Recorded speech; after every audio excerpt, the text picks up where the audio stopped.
Wayanad should be known for top 10 places to visit. It's known for disaster. Why should I talk about rapid transport all the time when I cannot even introduce mobility in bicycles where cars are not needed? Kerala by definition is a socially coherent society. I haven't seen anywhere like this in India. Couldn't engineers design an auto rickshaw that's suitable for the roads of Kerala? I may have the best of healthcare facilities, but I can't reach the hospital before I die. Our planners, our engineers, our architects, our politicians, the average citizens have never gotten together to build an ecosystem. That, I think, is Kerala's biggest opportunity as well as biggest challenge. The unit of analysis is not a city, it is the citizen. IIM can build great cities, but no citizen can occupy it because of air pollution. Our architecture is based on cities which have not seen rains or don't see monsoons. You can't solve the issues by having silos. Sure. In terms of thinking as well as in terms of implementing a project. Absolutely. How do you build a sustainable way of thinking in a system that is designed for non-sustainability? They have cut down all trees in the city, replaced this with hospitals, but the road that leads to the hospitals is fraught with traffic jams. Mobility is not thought through. Haphazardly you create airports in multiple places out of political will, not supported by sound planning or thinking. I think Kerala's healthcare system is world class. Education, I'm not that sure. You should not compete with other states, you should compete with the world. IIM Kozhikode is a world-renowned management institute, and it is quite surprising that the government of Kerala or the state of Kerala is not fully tapping the management wisdom from this institute. Is it surprising? People should stop growing like coconut trees. They should go intertwined with each other. And it is a beautiful state to be in. It is still one of the enviable states of India. Malabar ജേണലിൻ്റെ വളരെ important ആയ ഒരു പ്രോഗ്രാമാണ് കേരളം അടുത്ത decadal അല്ലെങ്കിൽ അടുത്തൊരു 10 വർഷത്തെ കേരളം എന്തായിരിക്കണമെന്നുള്ളത്. അതിന് Malabar journal identify ചെയ്തിട്ടുള്ള 4 പ്രമുഖ ഏരിയാസ് ഉണ്ട്. ഒന്ന് മൊബിലിറ്റി, ഒന്ന് ഹെൽത്ത് ആൻഡ് വെൽനെസ്, ഒന്ന് എൻവയോൺമെൻറ്റ്, പിന്നെ ഏറ്റവും അവസാനമായിട്ട് നോളജ് എക്കോണമി. ഈ 4 മേഖലകളിലും ഏതെല്ലാം തരത്തിലാണ് കേരളത്തിന് അടുത്ത ഒരു ഘട്ടത്തിലേക്ക് വികസിക്കാനാവുക എന്നുള്ളതാണ് നമ്മൾ പ്രധാനമായിട്ടും ചർച്ച ചെയ്തത്. ആ വിഷയത്തിൽ ഇന്ന് നമ്മളോട് സംസാരിക്കുന്നത് ഇന്ത്യയിൽ മാത്രമല്ല ലോകമാകെ അറിയപ്പെടുന്ന മാനേജ്മെൻറ്റ് വിദഗ്ധനായ ഡോക്ടർ ദേബാഷിസ് ചാറ്റർജിയാണ്. ഡോക്ടർ ദേബാഷിസ് ചാറ്റർജിയെ ഒരുപക്ഷെ കേരളത്തിലെ ജനങ്ങളുടെ മുന്നിൽ ഒരു പ്രത്യേക ഇൻട്രൊഡക്ഷൻ ആവശ്യമില്ല. കാരണം അദ്ദേഹം കഴിഞ്ഞ 13 വർഷമായിട്ട് ഇന്ത്യയിലെ തന്നെ ഏറ്റവും വലിയ മാനേജ്മെൻറ്റ് പഠന സ്ഥാപനമായ കോഴിക്കോട് IIMൻ്റെ ഡയറക്ടറാണ്. മാനേജ്മെൻറ്റ് സംബന്ധമായിട്ടുള്ള നിരവധി ദേശീയ അന്തർദേശീയ സമിതികളിലെ അംഗമാണ്. വളരെ പ്രൊലിഫിക്കായ ഒരു എഴുത്തുകാരനാണ്, വിദഗ്ധനാണ്. അപ്പോൾ അദ്ദേഹം നമ്മളുമായിട്ട് സംസാരിക്കുവാൻ തയ്യാറായതിൽ വളരെയധികം സന്തോഷമുണ്ട്. We are very grateful that you have agreed for a conversation with Malabar Journal, and thank you very much and welcome. Thank you for having me here.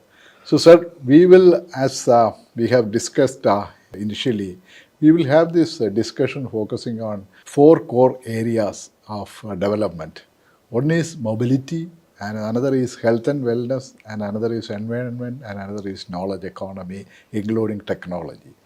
So these are the 4 core areas that is going to define the growth and the development of any society in the coming this thing. So we are also focusing this in the case of Kerala. So what is your view, especially from a management perspective?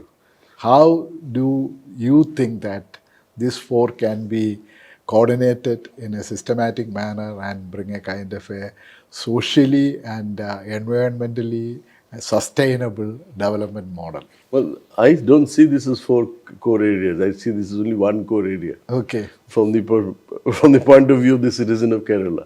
Okay.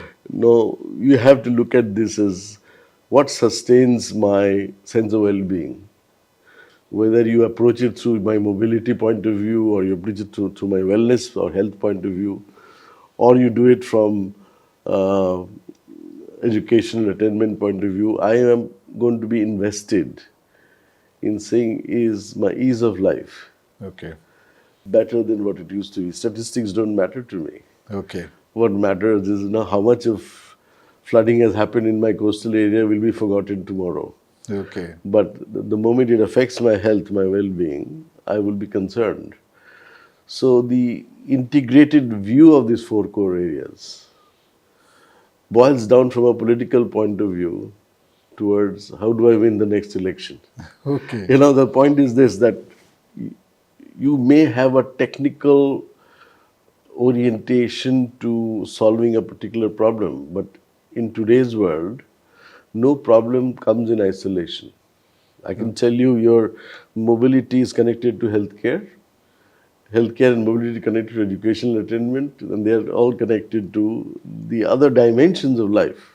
It's an integrated view of things. Okay. And so if you do not see it as an integrated view, then you're probably,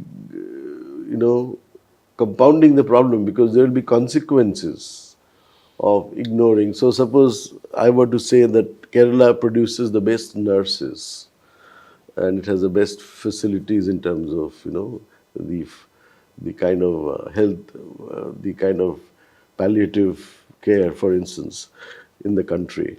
But how does this translate as advantage Kerala until this is supported by the other factors? Okay. I may have the best of healthcare facilities, but I can't reach the hospital before I die. Okay. Now, how do you explain So the thing is that you have to look at the whole thing from the point of view of an enlightened citizenship, right? If I look at it from the enlightened citizenship, then management becomes just a conduit, a support function. What you have to do is to envision an integrated view of things. Our planners, our engineers, our architects, our politicians, the average citizens have never gotten together to build an ecosystem. It's an ecosystem of thinking. That, I think, is Kerala's biggest opportunity as well as biggest challenge. Because Kerala, by definition, is a socially coherent society. Extreme degree of coherence. I haven't seen anywhere like this in India. But why is it not translating all the time is essentially we are beginning to see these problems in isolation rather than as integrated. So this is where the idea of management comes in a greater way. And as a management expert, how do you view these things? See, the thing is that I'm not an expert. I don't have expertise. I generally know a little about virtually everything. I will say that you are an academic more than an expert. I'm an academic, yes. By definition, I'm an academic. But I also think. I'm more of a thinker than an academic. So if I think this through, then I would say management begins with the man, with human being. Okay. So the unit of analysis is not a city. It is the citizen. Okay. So I can build great cities, but no citizen can occupy it because of air pollution, quality of air. Mm-hmm. I'll give you a simple example. We had these auto rickshaws that could ply in Kerala, and all of a sudden their demand for this is grown less because people want air-conditioned auto rickshaws. So they are being replaced by air-conditioned auto rickshaws, which simply means that you're polluting the air a lot more than you were doing before. Couldn't engineers design an auto rickshaw that's suitable for the roads of Kerala? It's a design thinking problem, right? So we have to reimagine the entire state with climate volatility, with the kind of cataclysmic changes that might happen with climate volatility. Are we going to build glass panel buildings? Or are we going to build buildings which can take up cloudbursts and flooding and rain? See, our architecture is based on cities which have not seen rains or don't see monsoons. See, we have modernized our architecture at the cost of the larger ecosystem, And so our knowledge of the ecosystem, how it functions in harmony with our engineering skills, these are things that we have to think through. I think it's a much more integrated problem and so where management comes is when you have a complex issue such as the one that I'm talking about, then management means bringing together these elements, and it is not a function of political will alone; it's a social will. Kerala luckily has an extraordinarily socially conscious bunch of citizens, and so I think this is the only state in India which can demonstrate that management of such challenges that we are going to face will happen from bottom up, not through top down isolated planning systems, but bottom-up emergent wisdom that comes from when, let's say, 10,000 people get together to decide how this is going to address their problems at all levels. You build a skyscraper in Kochi and then you leave out marginalized bunch of people who have no homes, and they are pushed to the margins of this coastal area living in, which will be flooded, and their lives will be miserable. They can't commute to places because of flooding and all of that. Have you thought through the eyes of the citizen? And this is the most important thing to look into. I hope I'm addressing this. Yeah, you have pointed out a very, very serious issue of developing a sustainable and integrated model, not a kind of an isolated, silos. You can't solve the issues by having silos in terms of thinking as well as in terms of implementing a project. Absolutely. And that is where, but unfortunately, whenever a discussion about Kerala is coming up, in the mainstream discussion, it is always, people are very, very, this thing of quoting Kerala's developments in social and human development indices and then saying that, okay, you are not so good, or economically you have not grown as you should have grown. So how do you address, as a management thinker, how do you plan to, respond to that kind of a critical attitude? The thing is, there's nothing wrong in that critical attitude, but you have to understand growth. Not just of economic growth. It's not ecocentric growth. It is no more GDP. No, that's true. People have begun to understand that you cannot decouple economy from ecology. Okay. They have to be recoupled again. So the indices of growth that are based on GDP, based on pure economic parameters, are non-sustainable. So how do you build a sustainable way of thinking in a system that is designed for non-sustainability? Okay. So you have a system that is designed for non-sustainability that has ruled our thinking for, let's say, 100 years now. And now we know it is not sustainable. So how do you redesign your thinking? And this is something that Kerala has to have an alternate model of growth. So growth does not mean that I'm growing only per capita or I'm growing only the GDP. It has to be a synthesis of both. So how do I grow the cumulative as well as individual? Which simply means that I have to look at the individual not as an isolated atomistic unit, but as part of our conversation, integral part of our conversation. So let's say I build an ecosystem, multiplex ecosystem, which has got hospitals, this and that. I was in a small town called Ranchi, capital of Jharkhand. They have cut down all trees in the city, replaced this with hospitals, but the road that leads to the hospitals is fraught with traffic jams. Now, nobody has thought how people people in casualty, there's an emergency ward, but for me to get to that ward, I have to navigate those narrow lanes, by-lanes and traffic congested streets. So if the thinking went like this, that, before I build a hospital, I have to discuss access. I have to discuss waste management of hospital, wastage. I have to discuss what kind of pricing, what would be the affordability of those hospitals, great infrastructural facilities. So who is going to afford it? What is the socio-economic kind of, So you have to recouple economics. You have to recouple economics with ecosystems, with virtually every unit that forms the sustainable whole. So going back to your question, I have to rethink growth, not as just linear growth of a particular index, but growth in terms of resilience of people, growth in terms of resilience of our systems that we built, growth in terms of sustainability of the benefits that I'm reaching. Is it only for winning an election or is it for something bigger?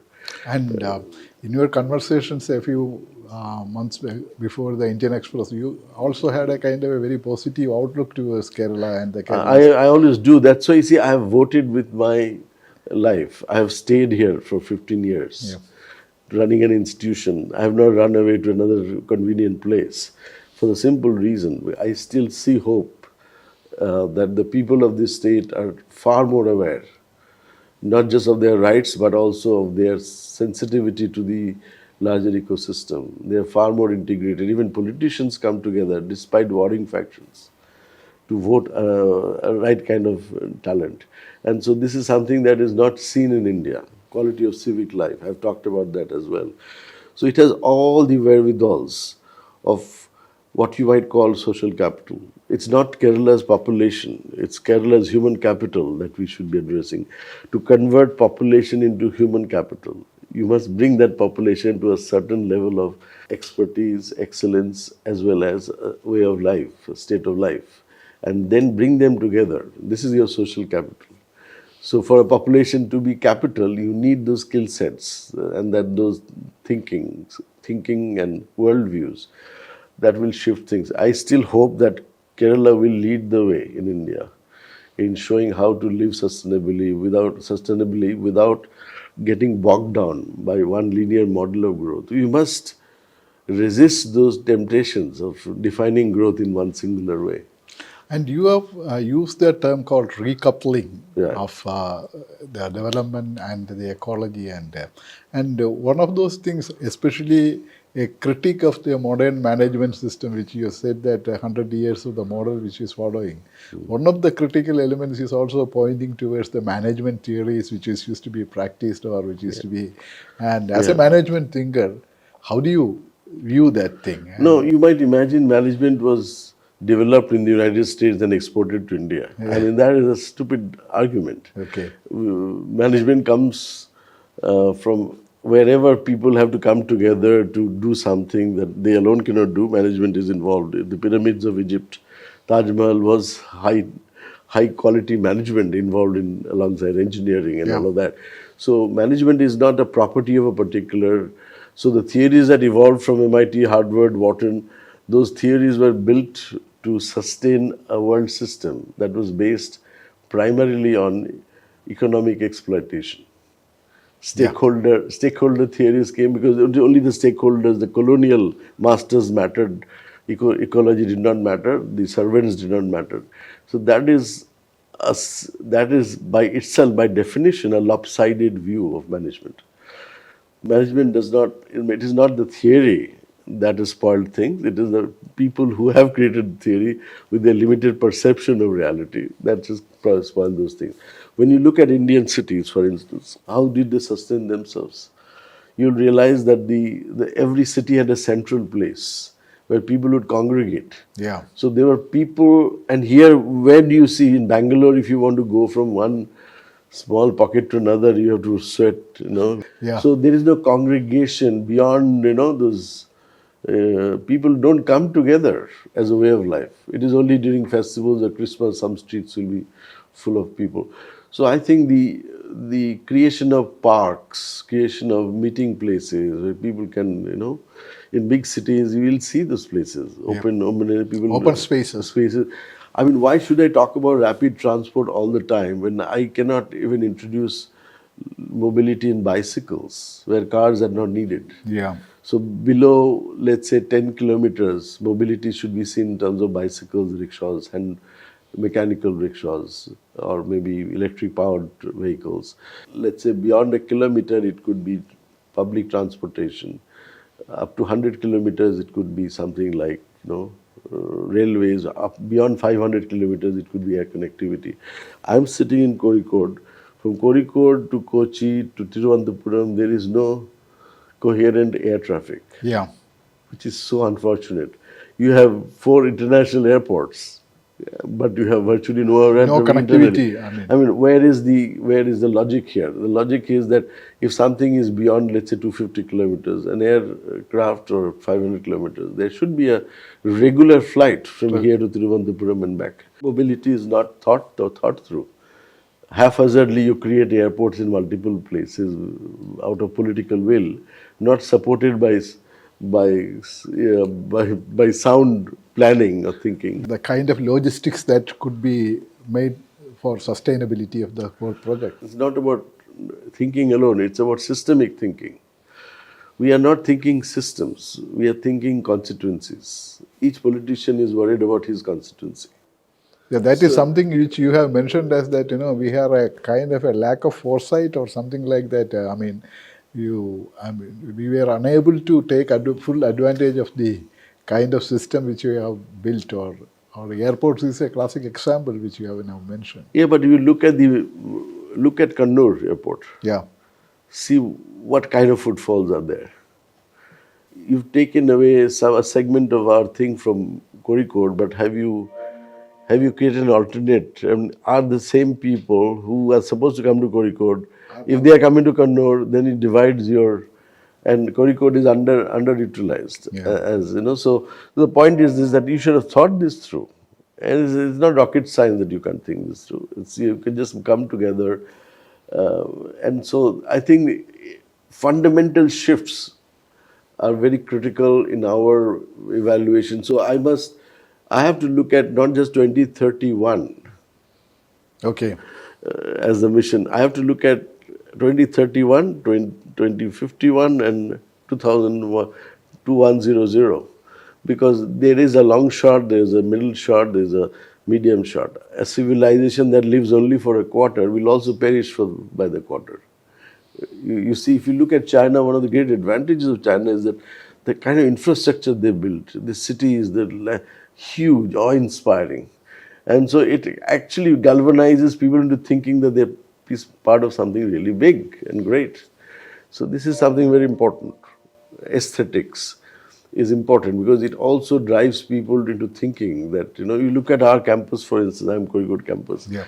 It was designed to be a mini Singapore. We didn't want to let go an opportunity of using modern architecture and technology to beautify. This place is already so beautiful.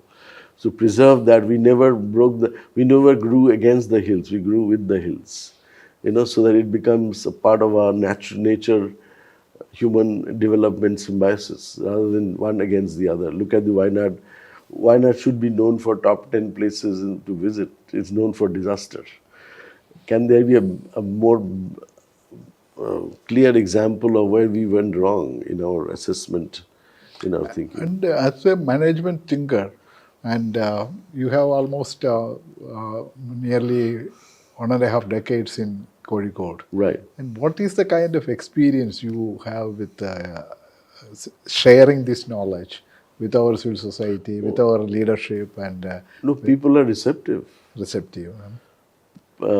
Professionals are very receptive. There's not a forum I have not spoken in here. Okay. I address judges, lawyers, dentists, hospital staff, students, politicians, trade bodies. I've come to realize that people think they're intellectually gifted. Of course, they're literate, most of them understand. But the problem again is like the coconut trees.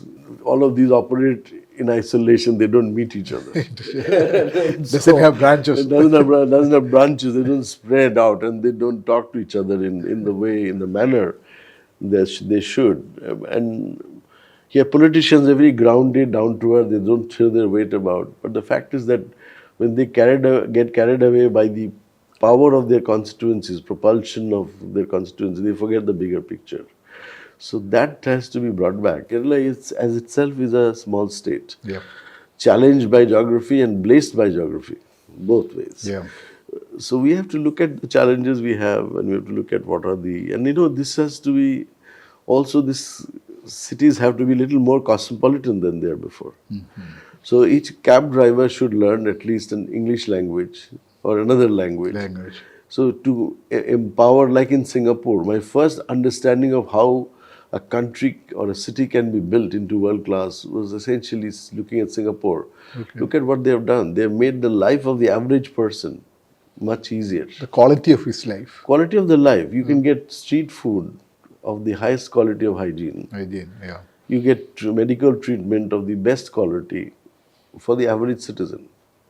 So education and health has to be made priority by this government, and they have to be made accessible and of the world, it has to be world class. It cannot be, I think Kerala's healthcare system is world class. Education, I'm not that sure. Kozhikode is an exception. Yeah. you have to see, but these exceptions cannot be the rule. Yeah. You have to have people from other educational systems who would build this kind of institutions. We have just created a benchmark for the posterity. in Kerala to know that we can sit here in Kozhikode in isolation, where my predecessor said that I had to go through Dubai to reach Delhi to a flight because there was no air connectivity. Okay. From that until now, we have arrived quite a bit. We have reached a little bit further than that, but it's still a lot to be desired. And you have made IIM Kozhikode as one of the top 3 of the IIMs. I haven't. The ecosystem has. Okay. I have only. But you have the leadership role in. Well, thank you for saying so. The thing is that not just in India, we are ranked globally. Globally, yeah. Top 68 schools in the whole world. This includes Harvard, Oxford. You can name them. Okay. We have always benchmarked this institution against global standards. I said earlier that Kerala should not be north of India. Kerala should be north of Europe. This will take Kerala, when you benchmark against the best, you will reach somewhere. You should not compete with other states. You should compete with the world. And that's where our health systems, our education system, our transportation system should come together to map for the next practices, not just the best practices. 𝗂𝗵𝗲, our management thinker, eminently talked about next practices. So what are the next practices? What is sustainable healthcare? What is sustainable road transportation? All of these will have to be built into the thinking and the management of enterprise and the state. And that is where we always find a kind of a lacuna or a lacking of whatever, say, will or something like that. So how do you address that system? How do you address that problem? No, so the thing is that you bring academics, you bring thinkers on board on decision making, not just a bunch of from the bureaucracy. Yeah.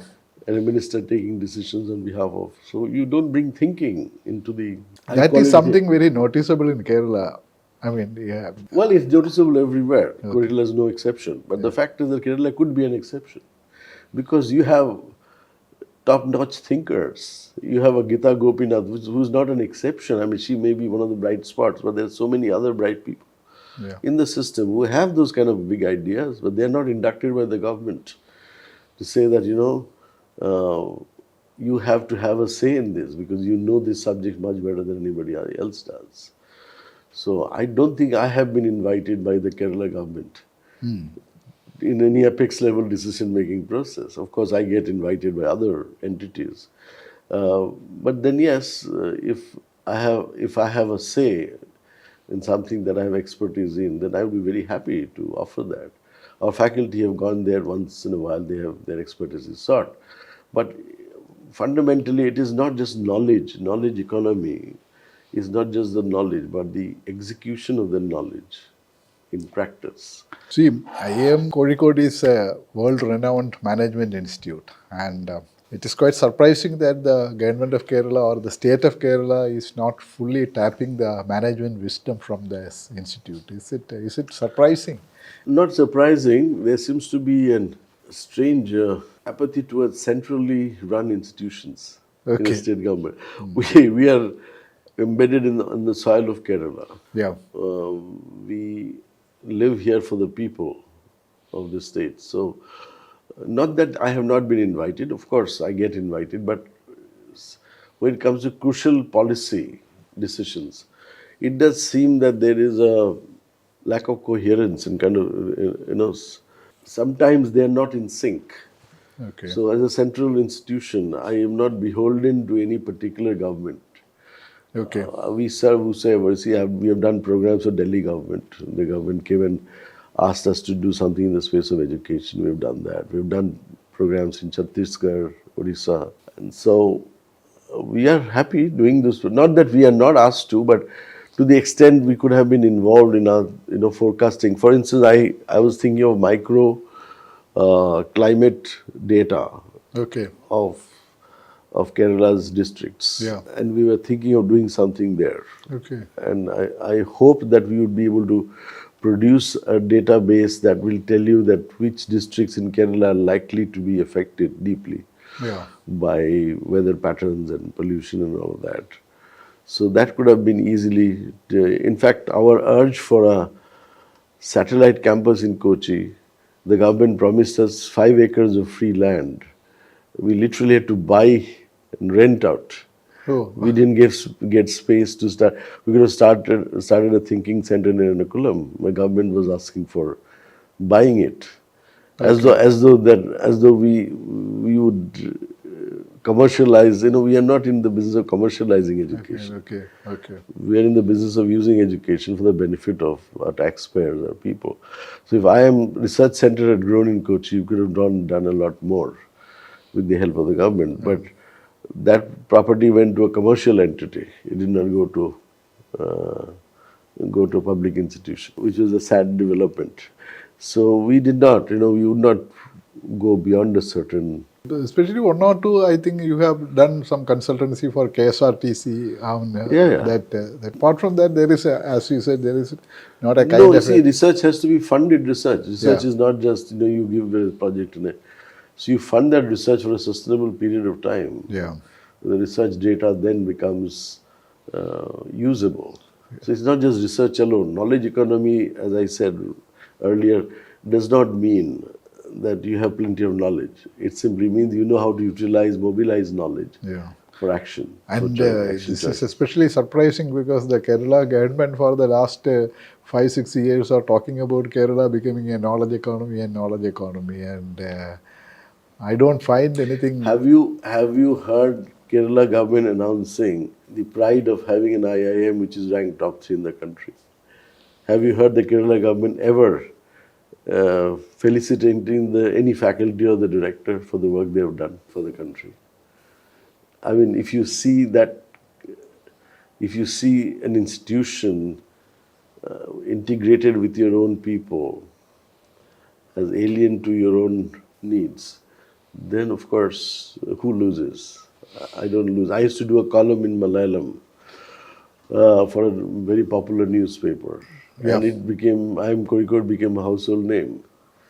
And even a tea shop owner would know what management is all about, because it was management mantras in very short, only written for the general population, because management is not exclusive property of an institution. It has to be. So I have participated hugely and disseminating the knowledge worldwide in Kerala in a manner. And if you allow me to say that, you have brought down management from the highly technical specialized subject into a kind of a popular subject. I mean, popular where common folks could understand it. The sadness is that the government has neither acknowledged nor the political entities, nor have they. I mean, there are so many awards that go around here.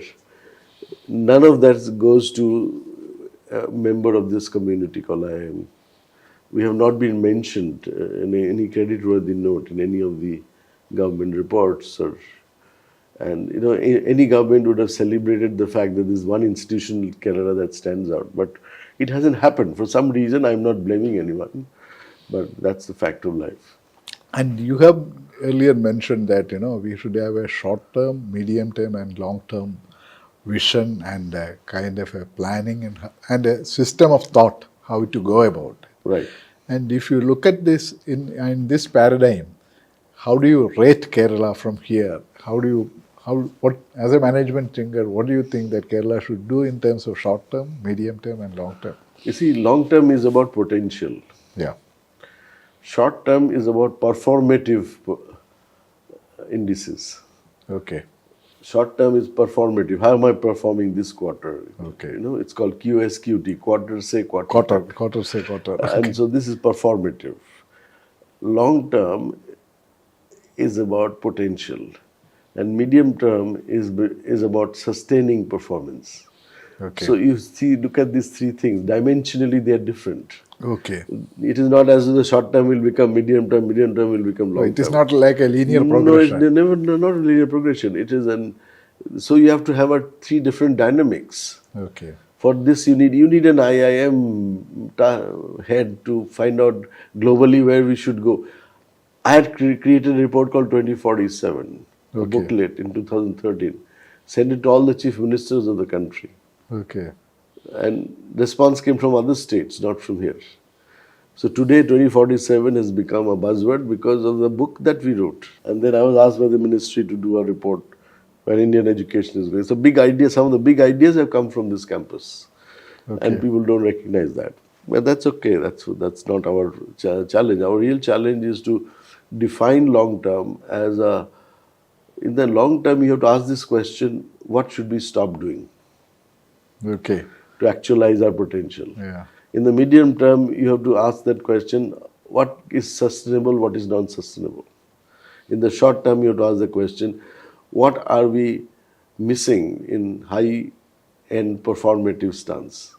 So these are three different levels, layers of different dynamics. Most people don't understand that it's a linear thinking. This is just this is unbelievable, but that's the way it is. So today, there's no Big Bang news in this year's budget, and I said this is rightly so, because you don't need a Big Bang budget every year if you are for the long haul. Yeah. So I think you must see 2047 is folded back now. You can see for the first time, and the idea of 2047 was arrived here in IIM Kozhikode because that year is the 50 years of IIM Kozhikode and 100 years of independent India. That's the reason why we created that sense of the future. Okay. Right? Yeah. And so if you ask students, there'll be 50,000 colleges, each of them specializing. One of them will specialize in spin bowling. One of them will specialize in urban agriculture. Now, if Kerala can develop those colleges ahead in time, where is the thinking in the education department here?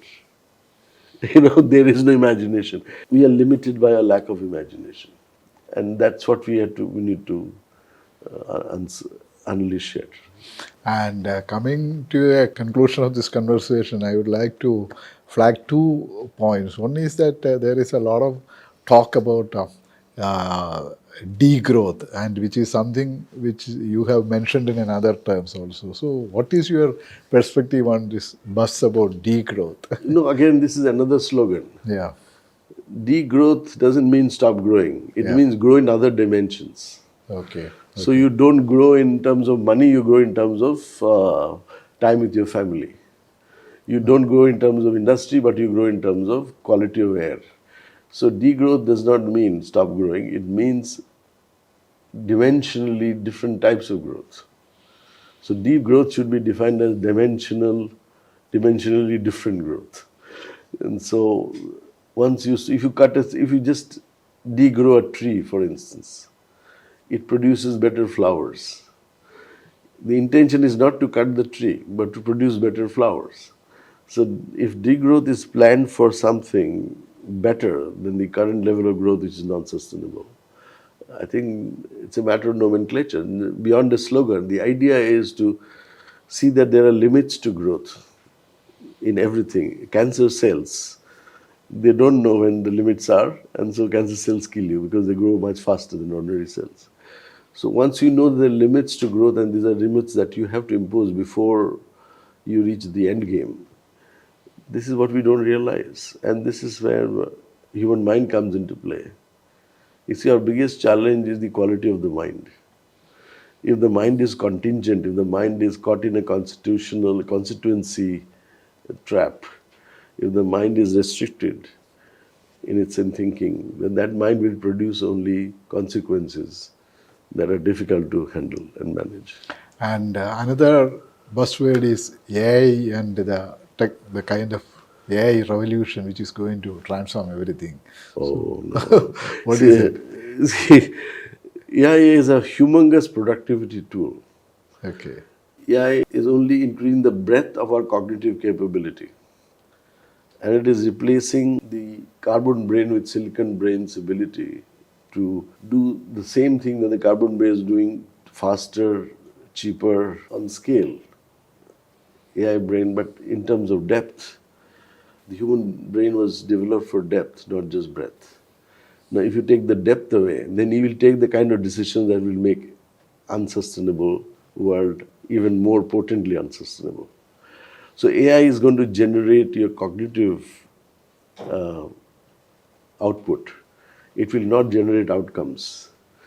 Outcomes have to be generated by still the human brain. I have to decide if I have to cut down all trees and build factories and mow down Aravallis so that mining can happen. You will forget the fact that you will displace human communities and settlements and do things that are morally improper and incorrect. and that only the human brain can. So algorithms cannot replace altruism. You have to understand algorithms are linear. They don't have empathy. They don't come with the same sense of the future as human beings have. Algorithms are about matrices.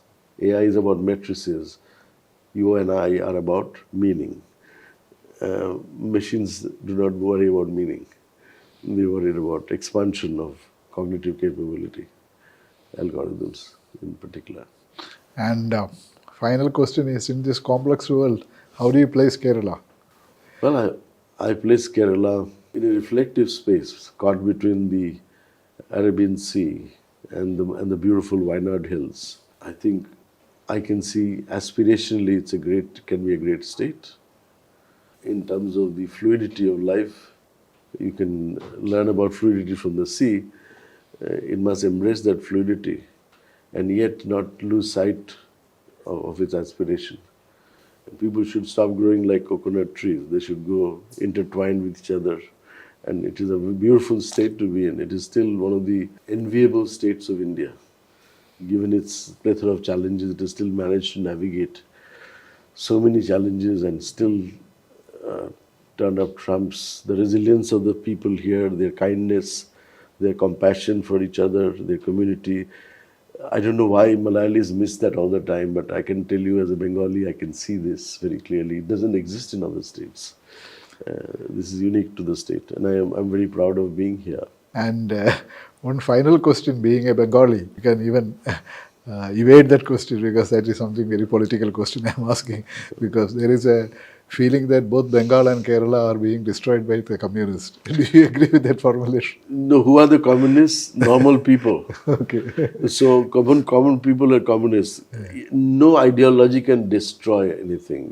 It's communism was defined by equality of people. Capitalism was defined by creation of wealth for people.